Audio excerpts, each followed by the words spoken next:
Bonsoir à toutes et à tous, bienvenue à cette nouvelle conférence de la Rose-Croix d'Or. Le thème de ce soir va nous permettre d'approfondir ensemble la question de la méthode de la Rose-Croix d'Or et de sa place dans la spiritualité d'aujourd'hui. Alors vous avez la possibilité à tout moment de pouvoir nous poser des questions avec le chat qui apparaîtra sur votre écran. Nous répondrons à certaines questions directement pendant l'exposé, mais disons que la plupart des questions, on y répondra à la fin de la présentation. J'ai le plaisir de retrouver Louis. Louis, bonsoir. Bonsoir Louis. Bonsoir Fabienne. Louis, tu es musicien et tu es professeur dans un conservatoire de musique et tu es membre de la Rose-Croix d'Or depuis de nombreuses années. Et oui, et je suis très content de te retrouver. Donc tu es Fabienne et tu es maître de conférence. Et habituellement, nous avons un peu du mal à donner des conférences ensemble, car nous habitons à 800 km de distance. Et donc, on est très content de pouvoir bénéficier de cette installation adéquate pour avoir cet échange.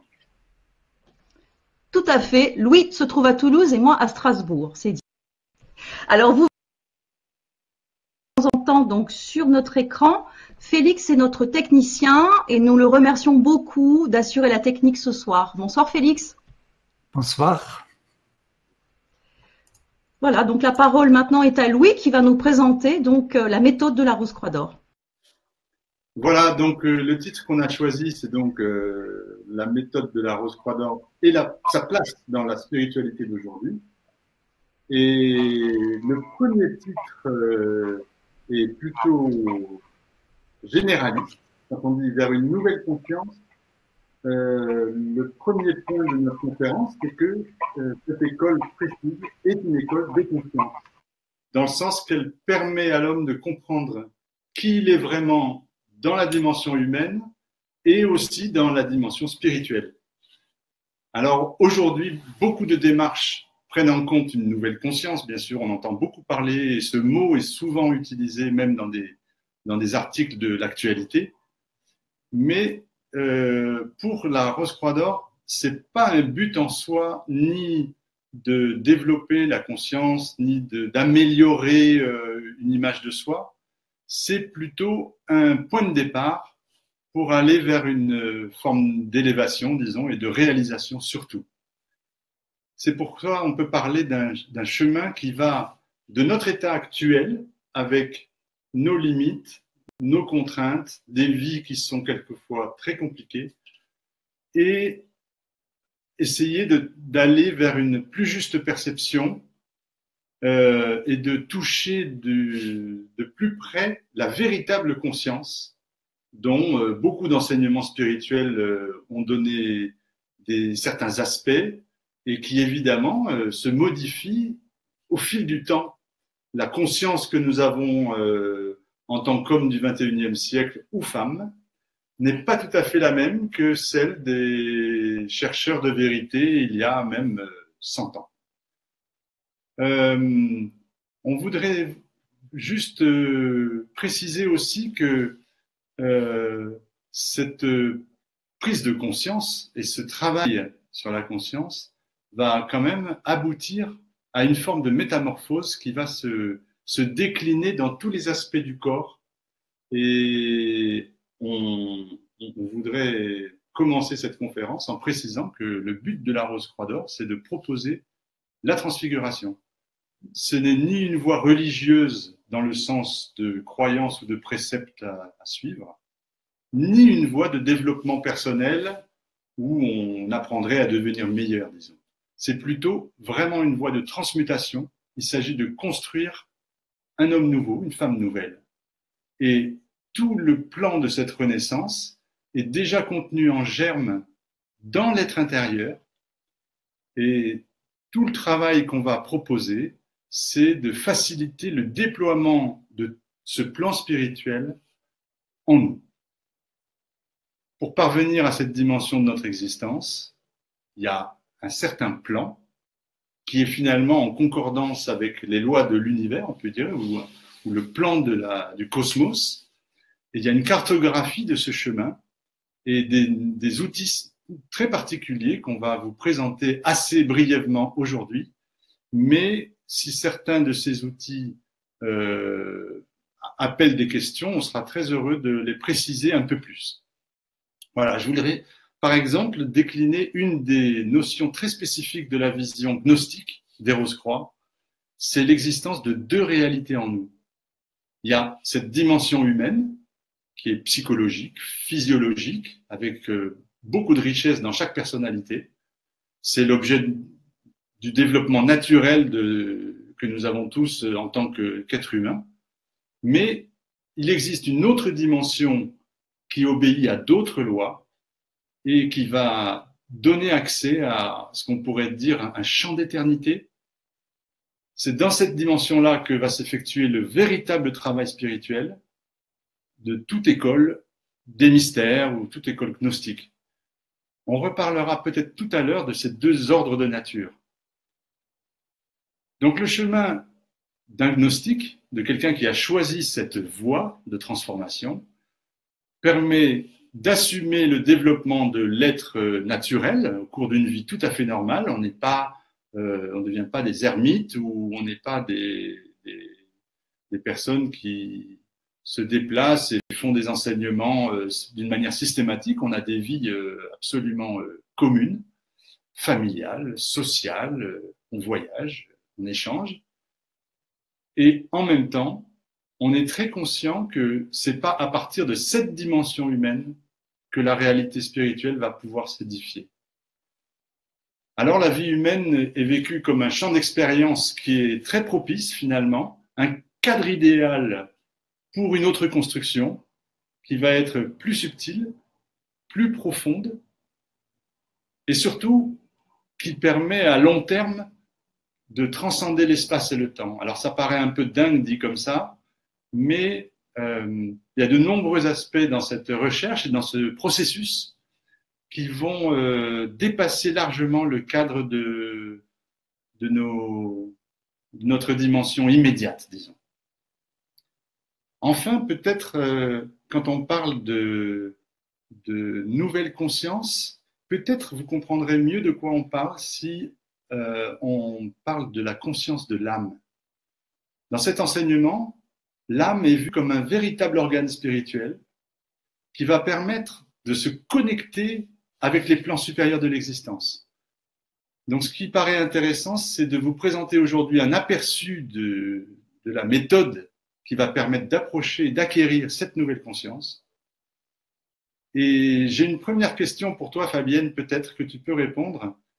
Est-ce qu'il n'est pas déplacé de parler d'une méthode dans le domaine de la spiritualité qui, pour certains, est plutôt de l'ordre d'une ouverture avec ce qu'elle a d'imprévisible?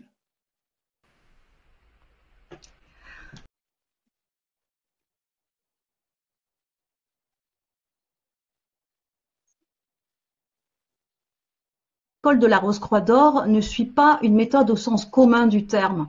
Si on regarde un petit peu dans les dictionnaires quelle est la définition du concept de méthode, on va trouver la définition suivante.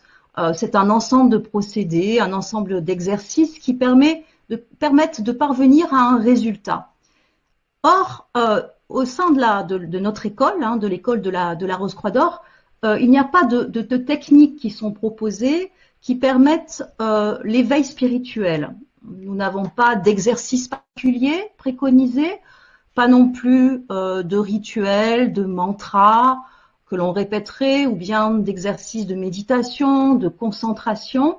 Ça peut paraître assez étrange ou assez singulier, parce qu'aujourd'hui, de nombreux groupes ésotériques considèrent que la répétition d'exercices permet de libérer en fait des forces spirituelles qui vont donc permettre l'accélération d'un processus de croissance intérieure, donc en fait de notre être spirituel. L'apprentissage d'un membre de notre école ne va pas non plus comporter de travail particulier, donc de développement de l'intellect, de concentration ou d'efforts à faire pour acquérir des savoirs ésotériques, des concepts, etc.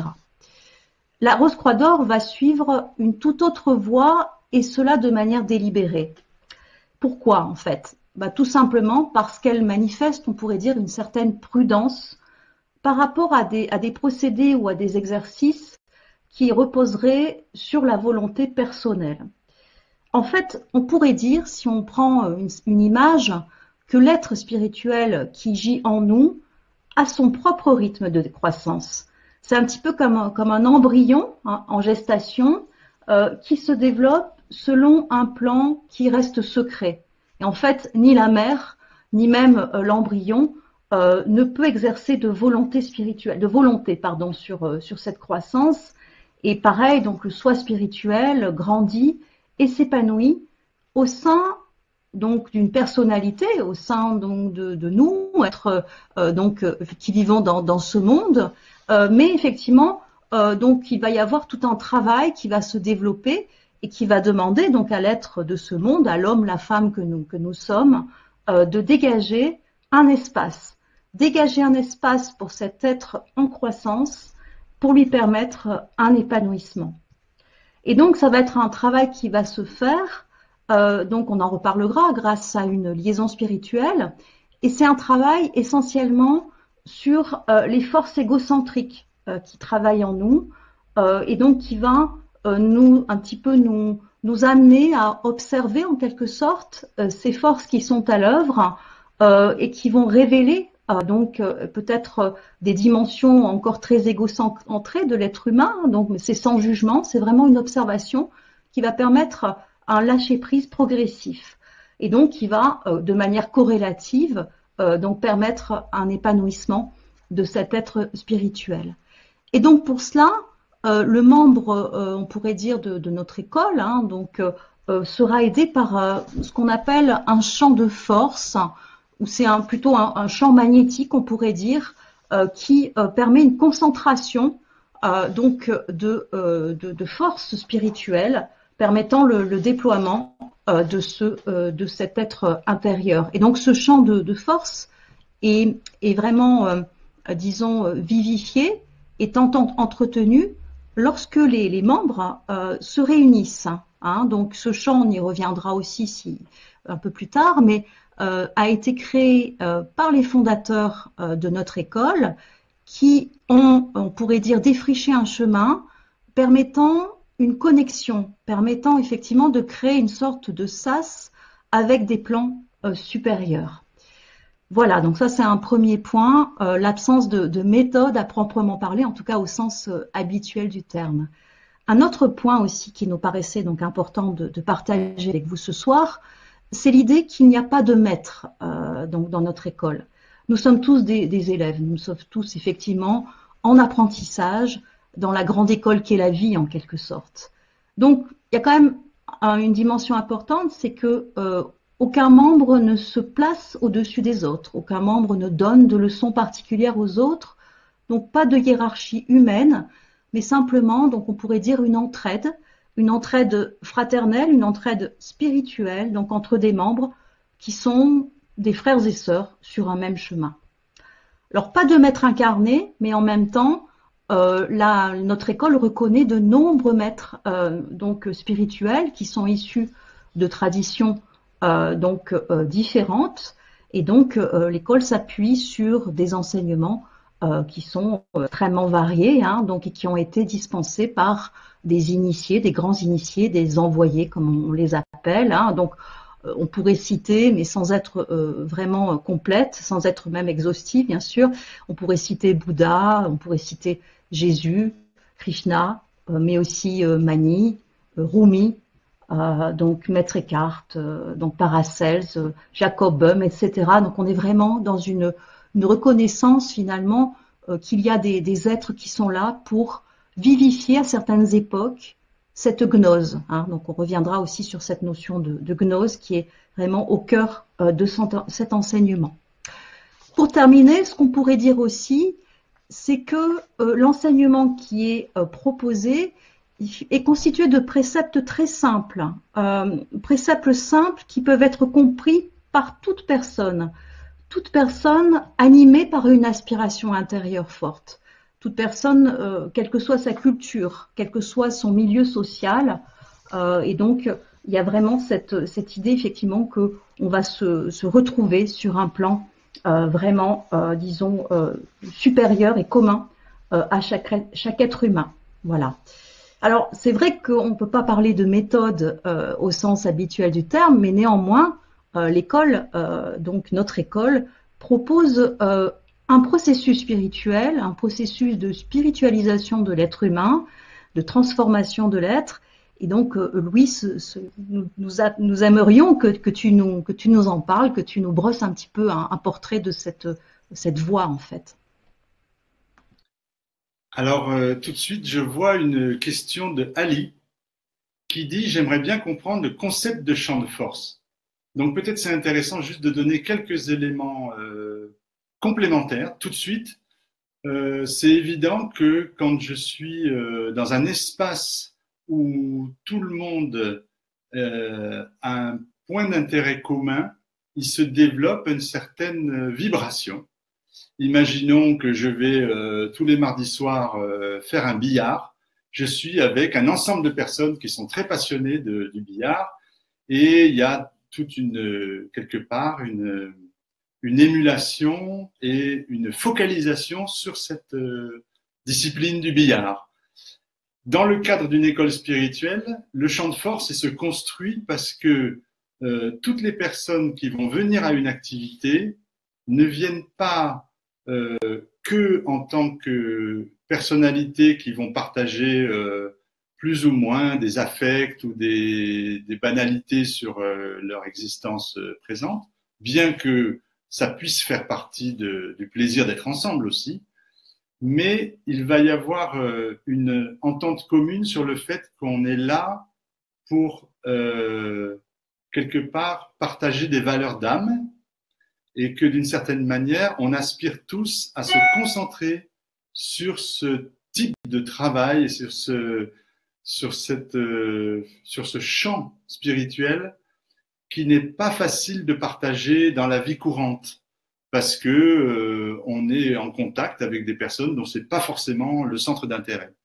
Et le champ de force, il va être la rencontre entre des personnes qui souhaitent partager ensemble ces valeurs d'âme et des lieux qui ont une vibration particulière parce qu'ils ne servent qu'à se rencontrer sur le plan spirituel. Peut-être, Fabienne, veux-tu préciser un petit peu ta propre vision juste avant qu'on continue le fil? Oui, mais en fait, si l'école a pu créer ce champ de force, donc c'est grâce effectivement à cette connexion, on pourrait dire, des fondateurs, hein, qui étaient des envoyés, avec donc un plan de vie dit supérieur. Et donc en fait, ce plan de vie supérieur n'est pas étranger à l'homme qui aspire à se reconnecter à ce plan de vie.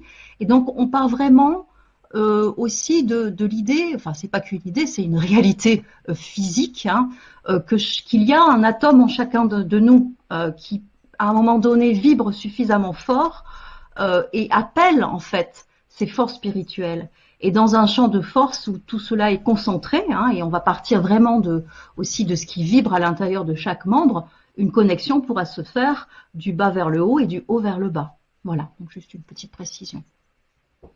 Merci.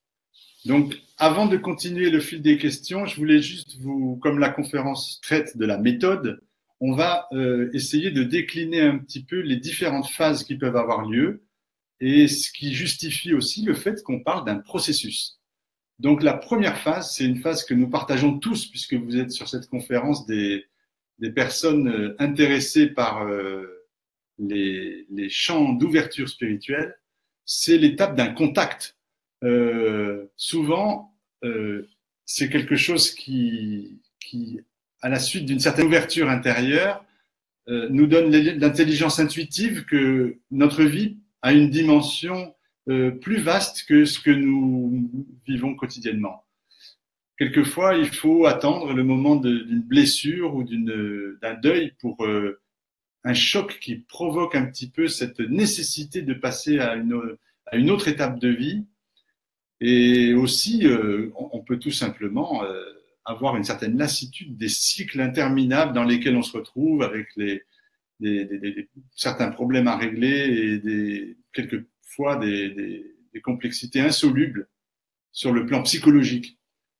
Et c'est là que finalement cet atome spirituel va réagir et vibrer plus au point d'exiger un changement de vie peut-être.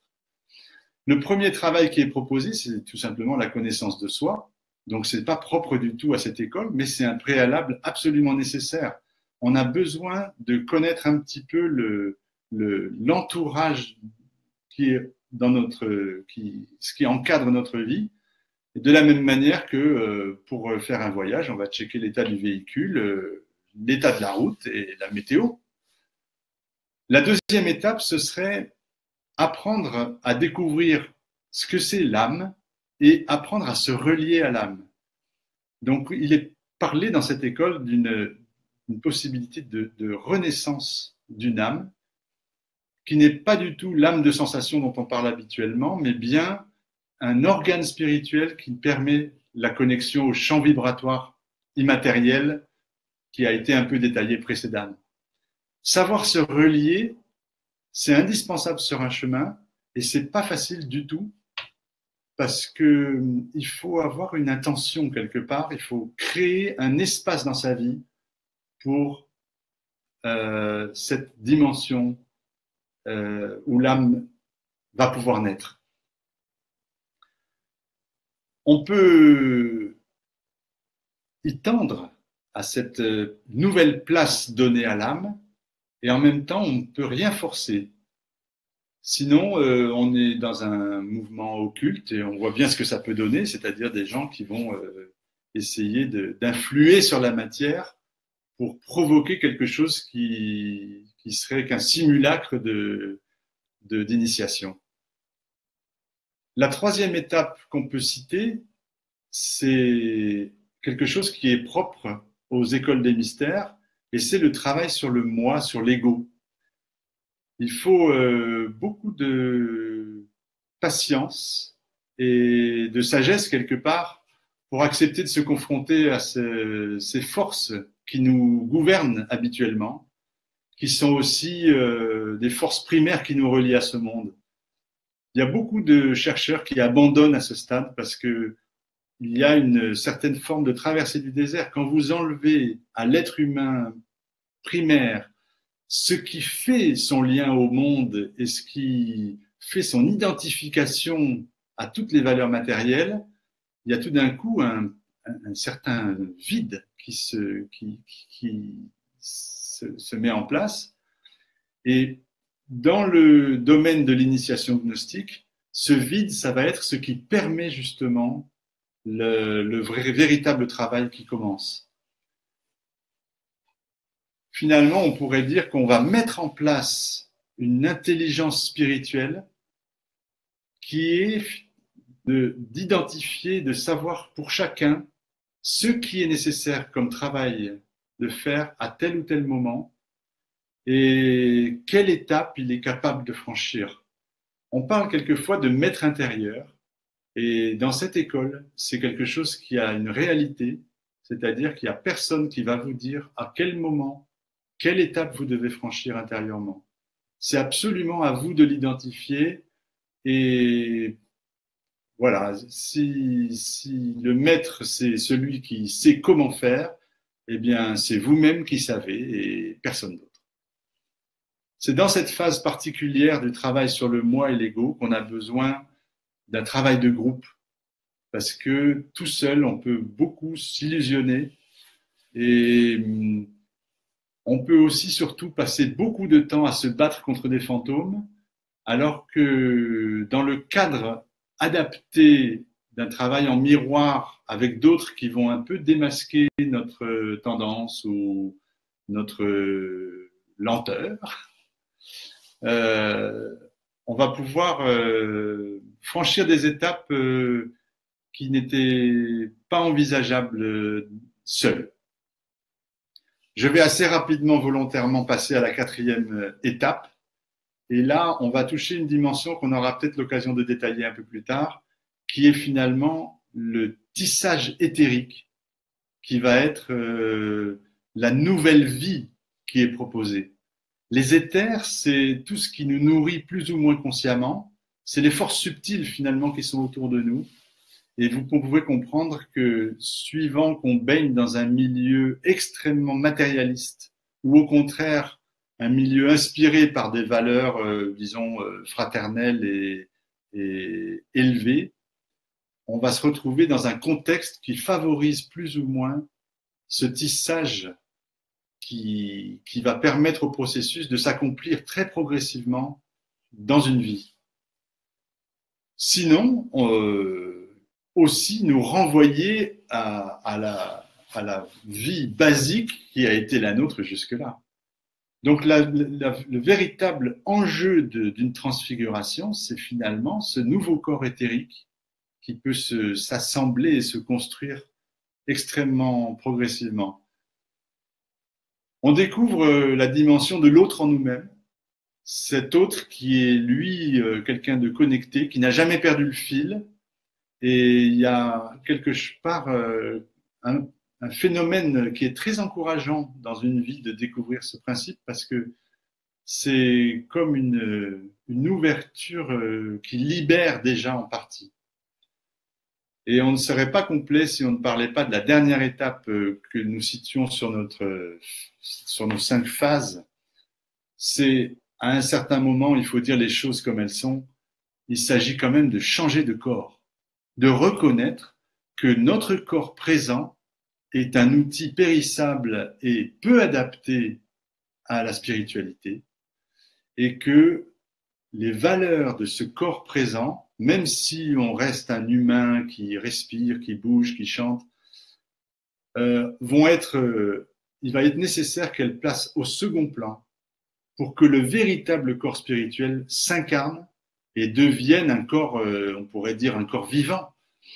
Donc personne ne prétendrait être libéré, mais on peut témoigner qu'à un certain moment, on reconnaît et on connaît par la nouvelle conscience, par la naissance de l'âme, un état d'être d'une autre nature. On parlait tout à l'heure de l'autre nature. Il y a un moment où on peut appartenir à cette autre nature en toute confiance et sans du tout risquer de trahir les valeurs de la vie, puisqu'au contraire, on lui donne une dimension bien plus verticale, on pourrait dire. Alors, certaines de ces phases se déroulent en pleine conscience, très délibérément, on pourrait dire. La dissolution progressive du moi, c'est quelque chose qui doit se faire pas à pas et qui n'est pas du tout, qui ne se produit pas par hasard. Mais d'autres phases seront beaucoup plus immatérielles et une partie de ce travail, quand on parle d'une école des mystères, ça se passe derrière le voile d'une manière très, insaisissable et finalement on progresse uniquement avec une certaine confiance et une certaine je sais pas trouver le mot qui convient dans ce domaine. Voilà. Fabienne va peut-être pouvoir nous décrire maintenant quels sont les outils qui sont à notre disposition pour tout ce travail. Oui, mais avant, peut-être, on pourrait prendre une ou deux questions, parce que je vois qu'il y a la présentation préalable. Louis, tu peux peut-être lire une ou deux questions, on va essayer d'y répondre. Alors effectivement, j'ai parlé de se retrouver confronté à des fantômes, et là, je vois Sergio qui me dit quand vous dites qu'il est bon de travailler en groupe pour éviter de se battre avec les fantômes, qu'entendez-vous par fantôme? Donc, évidemment, il ne s'agit pas de spectres, mais je pensais plutôt à toutes les formes qui nous alourdissent et qui sont dans notre mental très chargé et qui nous empêchent de faire un véritable chemin vers la lumière, parce que il y a toute une série des voix qui sont en nous et qui cherchent à nous freiner et à nous faire penser un petit peu trop d'une manière raisonnable. Je pense par exemple tout simplement la voie intellectuelle, c'est très bien d'avoir un développement intellectuel, c'est très utile dans une vie, évidemment. Mais à un certain niveau, l'intellectualisme, ça devient un poison spirituel parce que on se retrouve avec tout un système de critique et d'évaluation qui n'est absolument pas constructif et qui est aussi, quelque part, une complaisance du corps mental qui remplit l'espace sans laisser la place à la vraie spiritualité. C'est juste une manière de le formuler. Peut-être que, Fabienne, tu veux en parler autrement. Non, je pensais aussi au fond, en quelque sorte. Alors l'idée, c'est pas de refouler tout ça, hein. C'est vraiment, on en a un petit peu parlé, mais on pratique finalement un chemin de conscientisation. C'est comme si la lumière alors c'est une image, hein, ça peut paraître même mystique, mais c'est une lumière intérieure en fait, qui vient éclairer on pourrait dire le zoo intérieur. On parle de fantômes, on aurait pu parler de faune intérieure, je ne sais pas, ce sont des images, mais finalement tout le monde de nos désirs, le monde de nos pensées, et en fait sans jugement aucun, juste en prendre conscience, et justement dans cette prise de conscience. Et là, c'est vraiment on a des outils très particuliers dans notre travail spirituel. Vraiment, à un moment donné, cette observation, cette prise de conscience va faire que on se détache progressivement de tous ces fantômes. Voilà, c'était juste une image. On peut peut-être répondre à une autre question, une deuxième. Oui, alors Sergio aussi dit, quand on dit qu'il n'y a pas de rituel, que se passe-t-il lors de vos rencontres?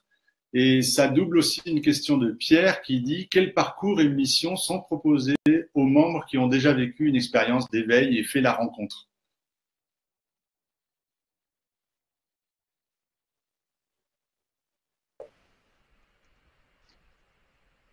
Alors, au niveau des rituels, si je peux me démarrer juste un début de réponse, en fait, comme je vais le dire juste après, nous avons des rituels dans le cadre de ce que l'on appelle des moments dans un lieu de culte, en fait, hein. Donc, il y a bien un rituel qui est dispensé, mais ce ne sont pas des exercices qui sont demandés aux membres, hein. Donc, il y a vraiment effectivement un champ de force qui est généré par le biais de rituels, hein. Donc, voilà. Donc, c'était juste, on voulait dire que tout à l'heure qu'il n'y avait pas d'exercice individuel répété, mais effectivement, donc à un moment donné, il est nécessaire de créer une sorte de sas, de sas protecteur permettant la connexion.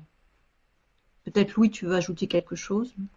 Non, pas spécialement. Je pense que ça enchaîne bien avec ce que tu voulais exposer après sur justement les outils qui sont proposés. Et finalement, on pourrait même dire quelle est notre vie.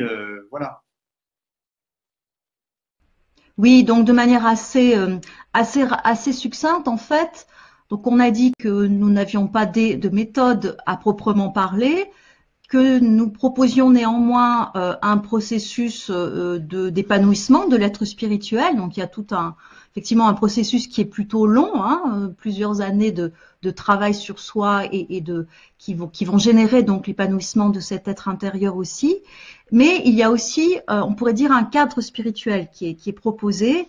Alors sans trop détailler, je pensais qu'il était intéressant de vous livrer 3 principes, sachant qu'on en a déjà parlé, mais ce sera peut-être un rappel. Mais en même temps, c'est vrai que ce sont des éléments qui sont au cœur de notre travail et qui sont des outils.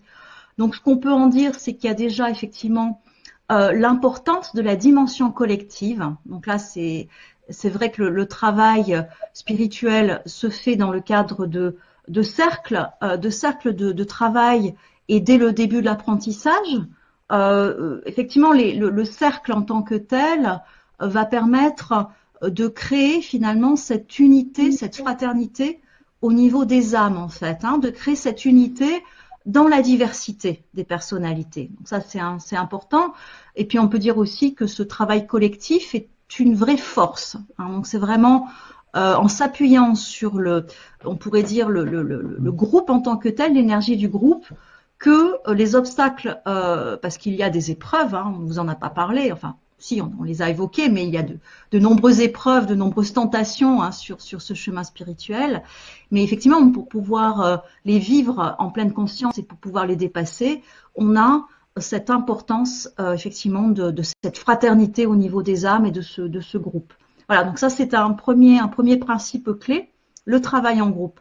Deuxième principe aussi qui nous semblait important, la Rose-Croix d'Or transmet une connaissance orale, en fait, une connaissance qui va se faire par le biais d'exposer un enseignement de renaissance de l'être, on l'appelle le chemin de transfiguration. Et en fait, cette connaissance est issue d'une tradition spirituelle millénaire. Donc là, c'est comme si l'école actuelle était connectée à, on pourrait dire, la gnose, qui est finalement une force, on pourrait dire, c'est difficile de trouver des images, mais vraiment, on pourrait dire une force qui est universelle et qui finalement accompagne l'être humain depuis qu'il est sur Terre, depuis qu'il est dans ce monde. Hein. Et donc, régulièrement, on a des envoyés, effectivement des grands initiés qui viennent réactualiser ce chemin qui a toujours existé en fait, qui est toujours présent, le réactualise en fondant des écoles spirituelles, des écoles gnostiques, des écoles transfiguristiques. Donc là vraiment cette idée d'une connaissance orale transmise depuis toujours. Donc ça nous paraît aussi très important. Et enfin, troisième élément, toujours qui relève de ce cadre spirituel, on en a déjà parlé, mais on insiste, c'est vraiment l'idée d'une réunion, des membres régulières dans des lieux de culte qu'on appelle des temples, on pourrait les appeler autrement, bon, peu importe finalement, le vocabulaire peut apparaître religieux, mais c'est pas, il y a même plus on va dire, ça devrait pas être un obstacle même parce que c'est plus la réalité du chemin qui s'y pratique qui est à comprendre. Voilà, mais en fait, ce sont des lieux de concentration, vraiment de force et de réception, donc de ces forces spirituelles qu'on a appelées des éthers spirituels. Voilà, donc grosso modo, hein, donc c'est ce cadre. On pourra y revenir là encore à l'occasion des questions que vous nous poserez. Voilà, donc Louis, donc pour la dernière partie de cet exposé, est-ce que tu peux nous dire quelques mots sur la place qu'occupe donc ce chemin proposé par l'école, donc dans la spiritualité d'aujourd'hui? Alors, ce qui me frappe toujours, c'est à quel point cette vie est comment dire, on est dans une ère de matérialisation massive et paradoxalement, c'est ce qui favorise une impulsion spirituelle qui est partagée par des milliers de gens. La question qu'on peut se poser par rapport aux multiples propositions de développement, d'approfondir justement la conscience, etc., c'est qu'est-ce qu'on veut faire de notre vie? Finalement, est-ce qu'on veut des conseils à appliquer une vision sécurisante? Est-ce qu'on veut se développer personnellement ou est-ce qu'on est prêt à entendre qu'il n'y a pas de transformation du monde sans transformation intérieure? C'est la première question. Est-ce qu'on est prêt à entendre qu'il y a un chemin qui est extrêmement périlleux seul, où de nombreux pièges sont presque incontournables, et qu'on a besoin des apports et des richesses d'un travail collectif qui est, comme tu disais, non hiérarchique, respectueux, et qui repose aussi sur le travail sincère de chacun, avec finalement la possibilité de suivre une initiation à son propre rythme, ce qui est quand même la condition d'une réussite, parce que quelqu'un qui brûle les étapes ou au contraire qui prend son temps et s'endort à moitié en chemin, c'est pas non plus très productif quelque part. Notre difficulté, c'est souvent, on voit dans les pays occidentaux, notre réticence à participer à un travail de groupe, alors que pour connaître les écoles orientales, cette appartenance à une communauté qui travaille spirituellement n'est absolument pas un problème. Donc, on a l'impression qu'on va perdre son autonomie et son identité. Et finalement, dans le cadre du travail collectif que nous envisageons et auquel nous participons, il y a la place pour toutes les couleurs et pour toutes les formes de pensée aussi. Alors, l'existence de cette école avec ce groupe qui travaille, c'est pas une garantie de réussir le processus, mais c'est quand même un gain de temps sans doute et la possibilité d'éviter quelques impasses. Il faut aussi envisager que ce travail spirituel, c'est le travail d'une vie qui n'est jamais vraiment terminé. On peut dire que si quelqu'un était libéré, il serait peut-être le dernier à s'en rendre compte. Et beaucoup de voies spirituelles d'aujourd'hui essayent de faire rentrer l'initiation dans des cadres en promettant, par exemple, de le faire dans une certaine durée. Et là, en fait, c'est tout sauf un travail, c'est juste... voilà. Il s'agit pour nous d'opérer une rencontre, vous l'avez compris, et c'est une rencontre qui est avec la dimension de l'esprit, c'est-à-dire quand on parle de l'âme, c'est l'intermédiaire entre homme, âme, esprit, c'est vraiment l'outil qui va permettre de se connecter à l'esprit. Or, peut-être certains d'entre vous se sont intéressés, l'esprit, c'est un feu, c'est quelque chose qui, dans une vie, brûle. Alors, on peut très sincèrement reconnaître que dans ce chemin qui nécessite une préparation, qui nécessite une méthode, eh bien, il y a quand même évidemment une forme d'abandon, une forme de brûlure et un adieu à certaines valeurs qui étaient des valeurs primordiales dans notre vie humaine de base, et on va être amené à remplacer ces valeurs périssables et finalement cycliques par un développement qui n'a pas de fin et qui n'a pas non plus de limite. Si on regarde toutes les initiations des écoles des mystères de Grèce, d'Égypte ou d'Inde, on voit que le schéma est toujours le même, que le plan des temples aussi est le même, avec un parvis où il y a un premier travail de préparation, un temple ouvert pour un maximum de chercheurs intéressés, et puis un temple intérieur, un temple sacré pour ceux qui veulent vraiment engager un processus et réaliser une transmutation. Et tout ça, ça conduit finalement à une forme de renaissance, et on peut même parler de vaincre la mort. On peut mourir de son vivant. C'est ça finalement le projet, c'est de mourir de son vivant avec joie et simplicité. Finalement, une dernière chose que j'avais envie de préciser, c'est que les gnostiques sont souvent vus comme des personnes qui renoncent, des renonçants, qui tournent le dos à la vie. Et en fait, quand on suit ce chemin de transmutation, on vit plutôt des nouvelles dimensions, et on peut aussi préciser que plutôt que de remplir notre vie avec des nouvelles valeurs, c'est plutôt accepter l'idée qu'on va opérer un certain vide, que la lumière va pouvoir saisir et investir. Voilà. D'ailleurs, je crois que ni l'un ni l'autre, nous n'avons le profil de ermite désincarné qui aimerait s'isoler pour 3 ans en haut d'une montagne, n'est-ce pas? N'est-ce pas, jury, parce que c'est amusant.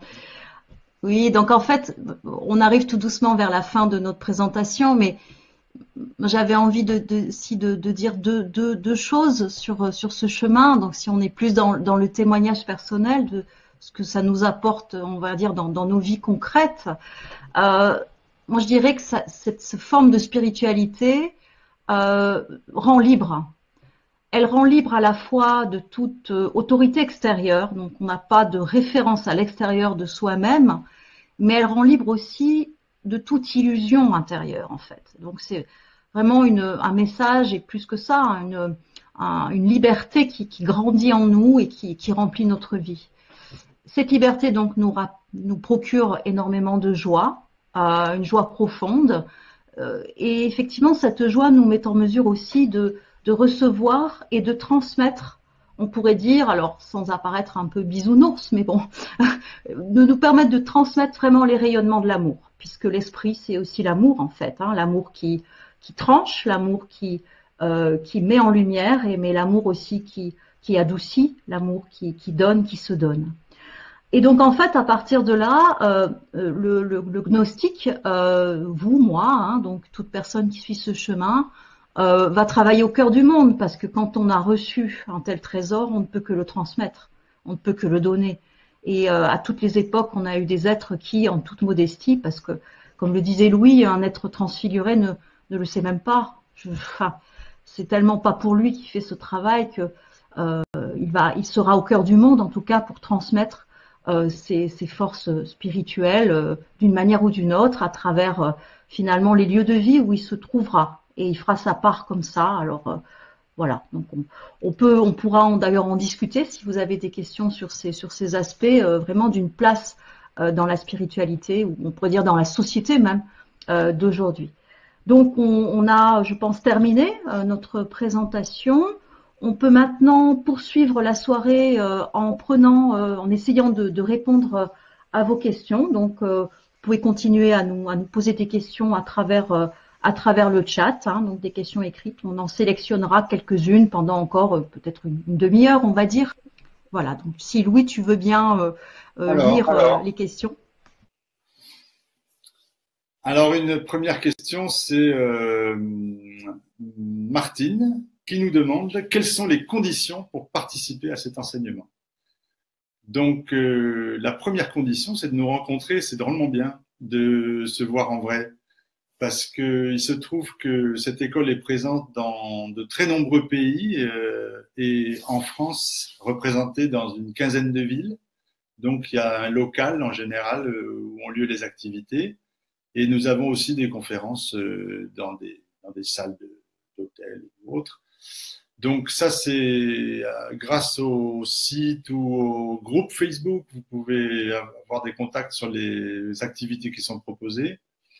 Et les conditions, si on parle de conditions financières, il y a une cotisation associative, comme dans toutes les associations, qui est extrêmement réduite pour les personnes qui nous contactent par un premier intérêt, disons, et puis qui est à peu près stabilisée pour les élèves, l'ensemble des élèves a la même cotisation, qui paye mensuellement et qui permet d'organiser les différentes activités. Donc, ça, je pense qu'à cette question, la réponse est très simple. Et après, on a une remarque que j'ai vue de Christian qui dit « C'est quoi l'origine de la gnose? D'où vient-elle » Alors, Fabienne, tu m'interromps quand tu veux répondre à une question, tu fais un petit signe. L'origine de la gnose se perd dans la nuit des temps, puisqu'il s'agit finalement de l'enseignement des traditions spirituelles qui ont surgi dans les civilisations. Et sans doute que on peut quand même penser que le fait de matérialiser l'enseignement par des écrits est un bon point de départ. Donc, je pense que le livre des morts tibétain ou les livres d'Hermès en Égypte sont des témoignages écrits qui ont déjà quelques millénaires. Et la particularité de la gnose, c'est qu'elle n'est pas propre à une région du monde. Elle est véhiculée dans la langue qui convient en Chine pour les Chinois, en Inde pour les Indiens. Voilà, il y a une matière universelle de connaissances qui s'échange, qui se transfuse, qui se transmet. Et c'est aussi pour ça que notre époque est formidable, c'est parce que nous avons beaucoup accès à des mines de sagesse et que chacun peut trouver aussi une façon de traduire les préceptes de sagesse avec un vecteur qui lui convient. On n'est pas... voilà, on peut dire que l'école de la Rose-Croix d'Or, par exemple, est une école christique. Elle s'appuie sur des textes qui sont adaptés au monde chrétien à l'origine, mais les fondateurs de cette école ont beaucoup travaillé sur la gnose chinoise, ont beaucoup travaillé sur la gnose égyptienne et sur les principes des philosophies des écoles des mystères grecs. C'est justement pour décloisonner un petit peu notre mental prisonnier des religions traditionnelles et nous obliger aussi à penser le processus spirituel sous différents angles. C'est finalement un des facteurs qui, moi, me parle beaucoup, la pluralité des enseignements adaptés à des consciences très variées.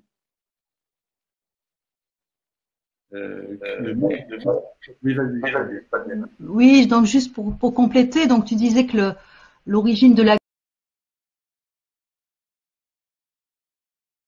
historiquement, effectivement, l'apparition de la gnose.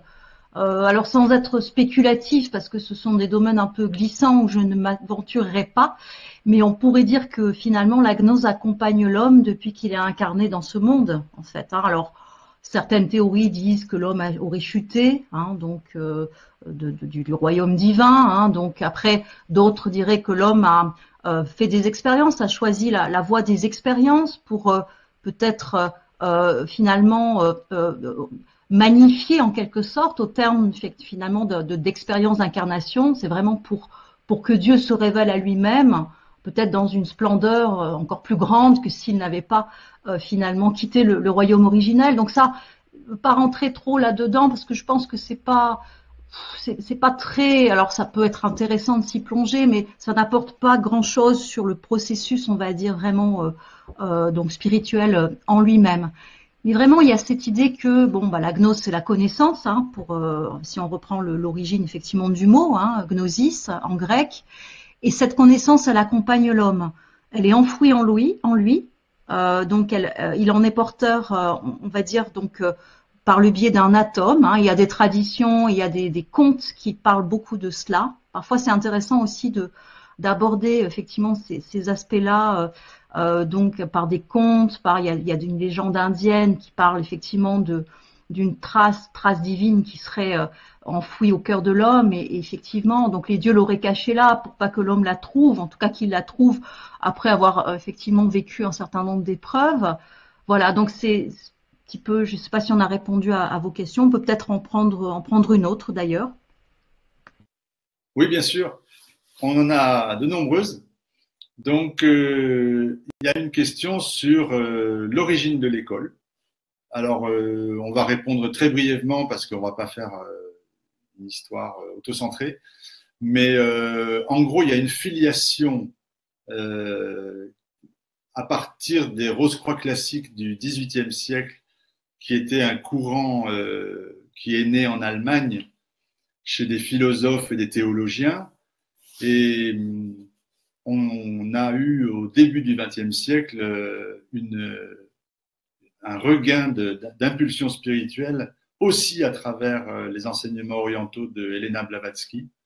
Et les fondateurs de l'école viennent de la tradition protestante, mais se sont assez vite détournés de cette tradition-là et ont créé en Hollande une première association qui était vaguement apparentée à la théosophie.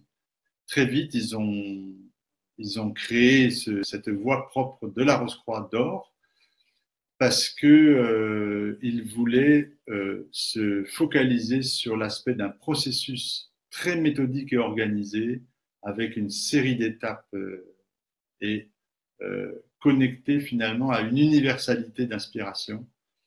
Donc, à partir des années 30, 40, de 1940, cette école s'est déployée sur de nombreux pays et aujourd'hui, sa direction est collégiale.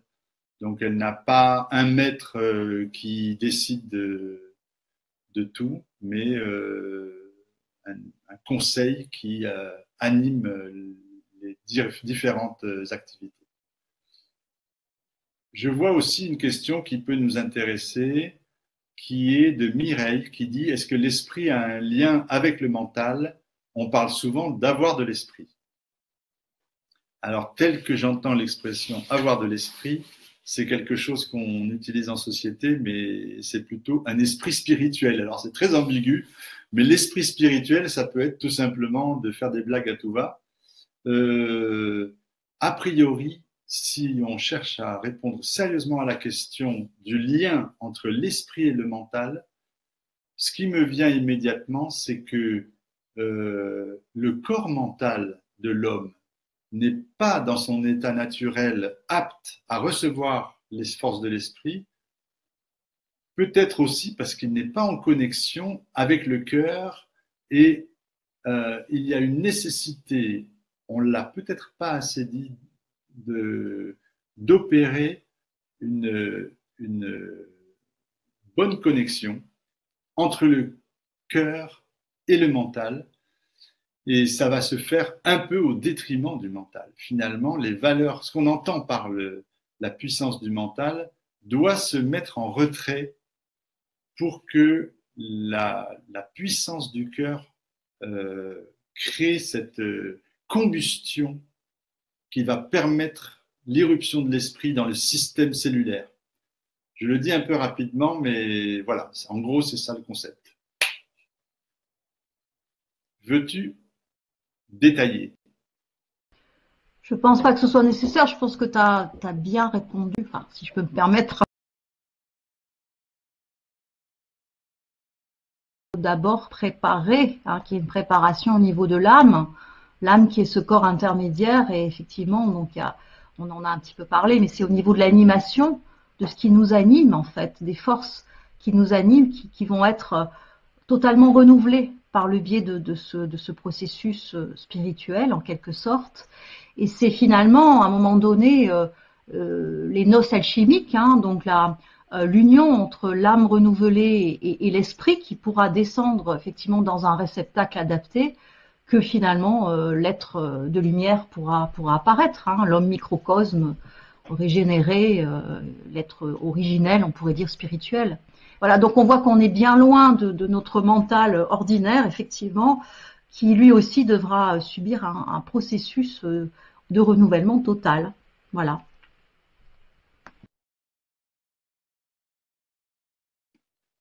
Alors, si je regarde nos questions, je vois qu'il est encore question de la gnose de la tradition antique, mais n'y a-t-il pas forcément un message supérieur et des clés dans nos textes post-messianiques? Donc, moi, je ne sais pas ce qu'il peut y avoir comme message supérieur à la transmutation du corps et dans une perspective corps-âme-esprit. À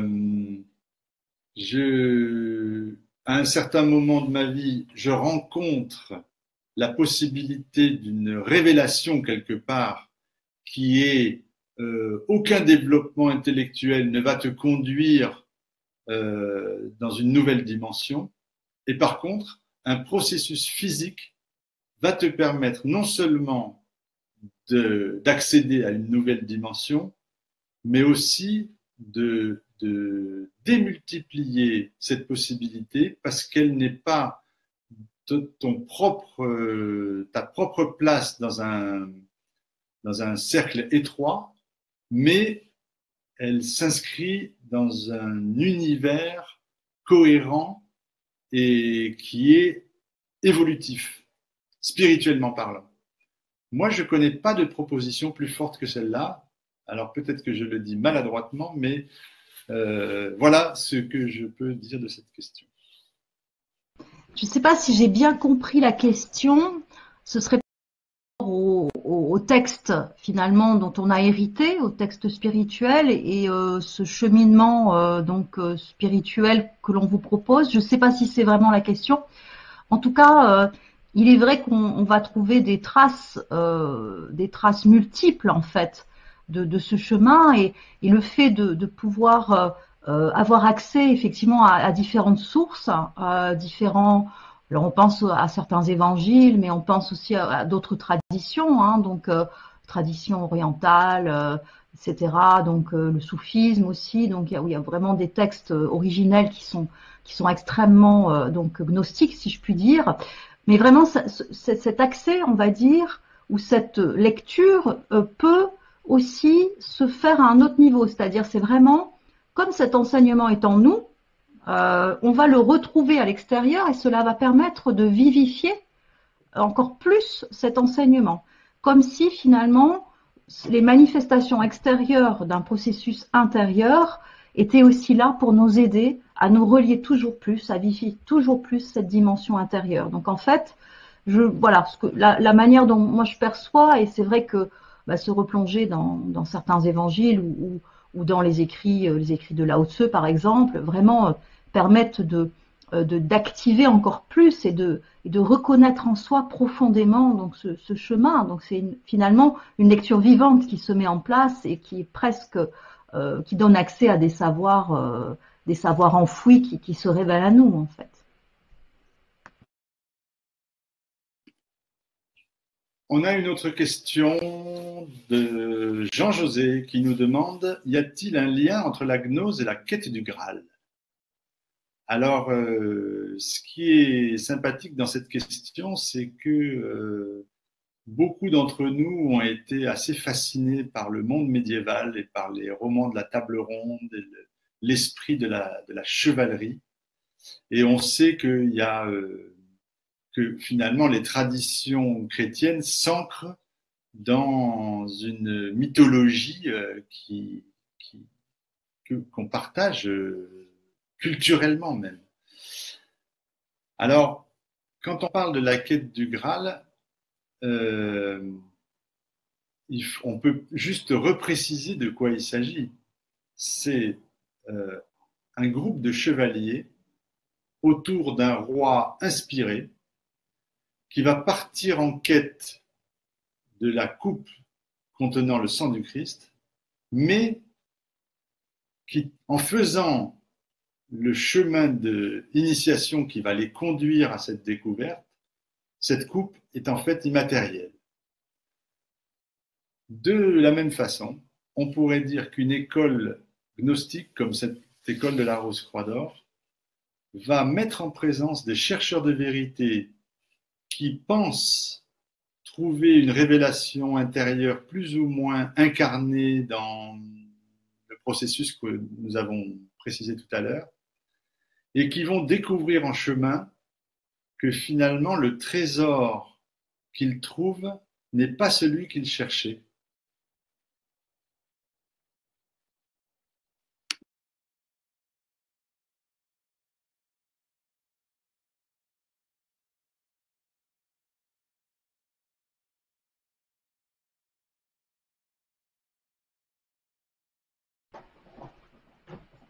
Oui. J'ai rien d'autre à rajouter puisque les liens sont effectivement très très forts. Hein, donc ce mythe du Graal, mais on pourrait en voir d'autres. Hein, le mythe de la Toison d'Or, conte qui finalement brosse le portrait de toujours la même chose. Donc tout est là pour nous rappeler finalement ce chemin et ces possibilités, quelle que soit la porte d'entrée. Voilà, alors je ne sais pas si on prend une toute dernière question, Louis, ou si on termine. Là, juste préciser qu'effectivement, on parle parfois de ce qui a été décrit comme la triple alliance de la lumière, qui est une filiation entre le Graal, les Cathars et les Rose-Croix.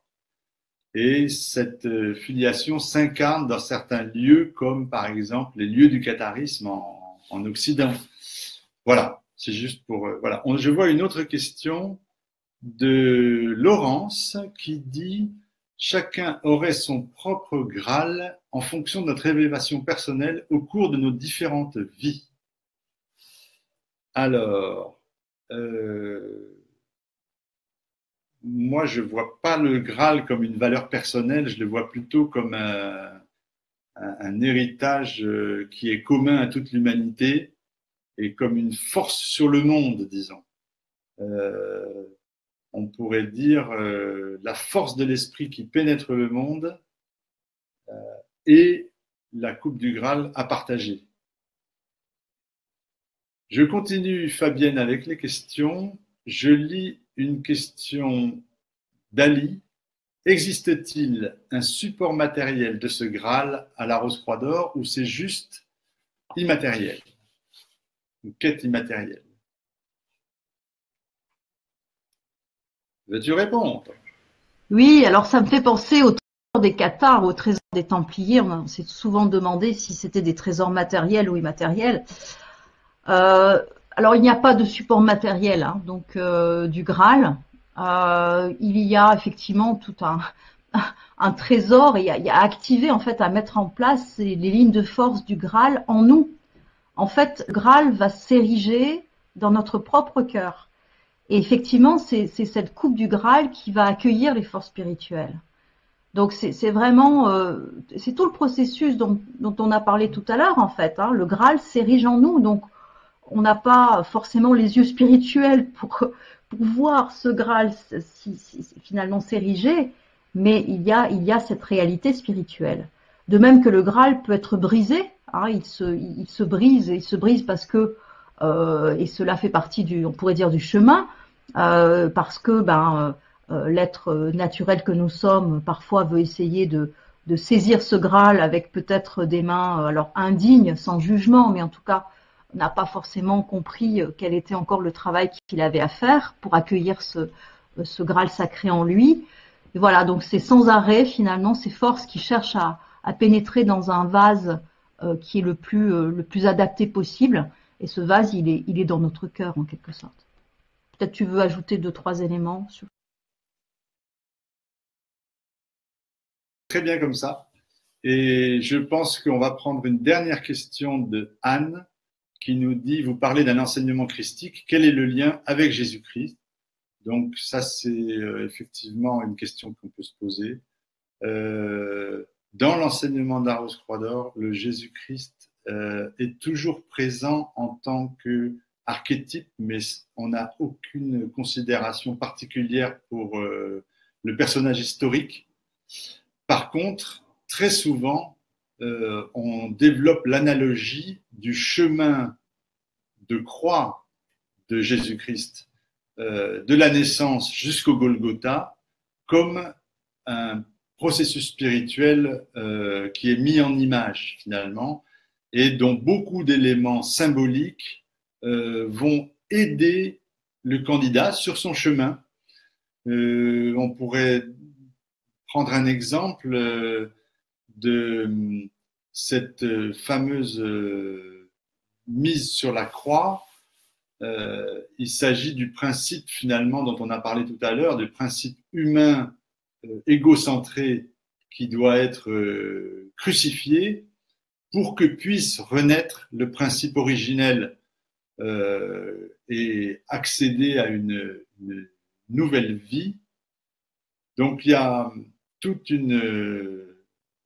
finalement une métaphore permanente du chemin de transformation intérieure dont certaines étapes ont été données tout à l'heure, qu'on peut trouver dans la vie de Jésus-Christ telle qu'elle est donnée dans l'évangile de Jean, par exemple, qui reste un écrit qui est à la base de l'enseignement rosicrucien.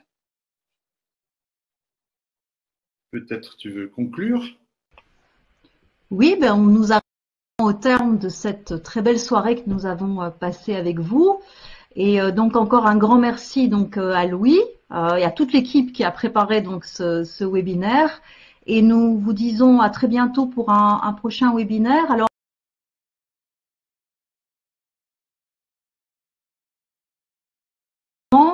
le thème non plus, mais vous recevrez donc, si vous le souhaitez, donc une invitation donc prochainement pour assister à cette nouvelle conférence. On remercie aussi beaucoup les questions, hein, des questions effectivement très pertinentes. On n'a pas pu répondre à toutes les questions, on en est vraiment désolé. On en a vu défiler, mais certaines, et elles sont vraiment très intéressantes. Mais alors pour ceux qui souhaiteraient, vous trouverez en incrustation donc et là donc sur l'écran final, et on voit apparaître effectivement les liens hein, donc de nos différents médias internet.